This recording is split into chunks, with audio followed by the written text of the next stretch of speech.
আসসালামু আলাইকুম viewers, Sabinus কিচেনে তোমাদের স্বাগত জানাই। আজ আমি তোমাদের কাছে নিয়ে চলে এসেছি কালাভুনার রেসিপি। এইভাবে তোমরা একবার বিফ কালাভুনা করে দেখো, এইভাবে তোমরা মাটন কালাভুনাও করতে পারো।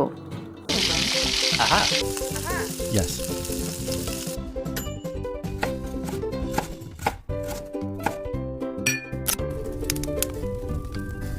Wow! আমি এখানে 1.5 কেজির মতো গরুর মাংস নিয়ে নিয়েছি। তোমরা গরুর মাংসর বদলে খাসির মাংস নিতে পারো।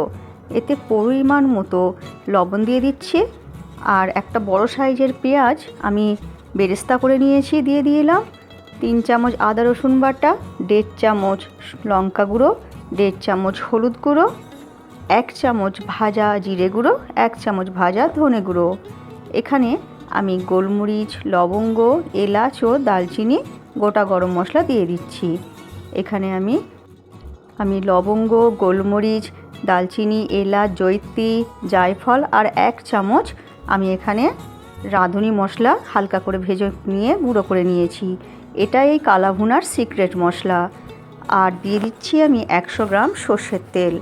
এবারে হাত দিয়ে আমি ভালো করে ঘষে ঘষে মাখিয়ে নেব। আমি এতে বেশি পানি দেব না, অল্প করে পানি দিয়ে দেব। মাখানো হয়ে গেলে অল্প করে পানি দিয়ে এরপর আমি একেবারে মিডিয়াম টু লো আঁচে আমি এবারে মাংস সেদ্ধ করে নেব ভালো করে। এবারে গ্যাসে বসিয়ে দেব। গ্যাসে বসিয়ে দিয়ে এরপর নেড়ে দেব। নেড়ে দিয়ে ঢাকনা দিয়ে একেবারে লো মিডিয়াম আঁচে মাংস হতে দেব। মাংস থেকে যা পানি বের হবে তাতেই মাংস সেদ্ধ হয়ে যাবে।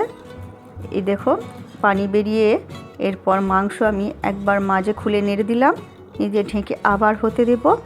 যখন এইভাবে একেবারে শুকিয়ে যাবে এরপর আমি নেড়ে চেড়ে ভালো করে ছাড়িয়ে ছাড়িয়ে তলা ঘষে ঘষে আমি এবারে একেবারে লো আঁচে করে দিয়ে এরপরে ঢাকনা দিয়ে দিয়ে ভেজে নেব। দেখো এইভাবে ঢাকনা দিয়ে দিয়ে ভাজতে ভাজতে একেবারে কালো হয়ে গেছে আর মাংসটাও ভালো করে সেদ্ধ হয়ে গেছে। একটি ফ্রাই প্যানে আমি 4টে শুকনো লঙ্কা, 1 মুঠো রসুন কুচি আর 1 মুঠো পেঁয়াজ কুচি দিয়ে আমি এবারে হালকা লাল করে ভেজে নেব। বেশি লাল করে ভাজবো না, হালকা লাল করে ভেজে নিয়ে এবারে আমি ওটা মাংসের মধ্যে দিয়ে দেব। এটা দিলে মাংসের কালাভুনার স্বাদটা আরও বেড়ে যাবে। তোমরা অবশ্যই এই শেষে এটা দেবে। দিয়ে এরপরে মাংসের মধ্যে আমি ঢেলে দিচ্ছি। আমার খাওয়া সবথেকে বেস্ট কালাভুনার রেসিপি এটা। তোমরা একবার অবশ্য বানিয়ে দেখো, খুবই ভালো লাগবে তোমাদের।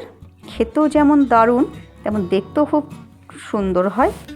এরপর ভালো করে নেড়ে দিয়ে এরপর গরম গরম তোমরা পরিবেশন করো ভাত, রুটি, পরোটা, পোলাওয়ের সাথে। আমার রেসিপিটি ফেসবুক থেকে দেখলে ফলো করে দিও, ইউটিউব থেকে দেখলে সাবস্ক্রাইব করে পাশে থেকো। আমার রেসিপিটি শেষ পর্যন্ত দেখার জন্য তোমাদের অনেক অনেক ধন্যবাদ রইল।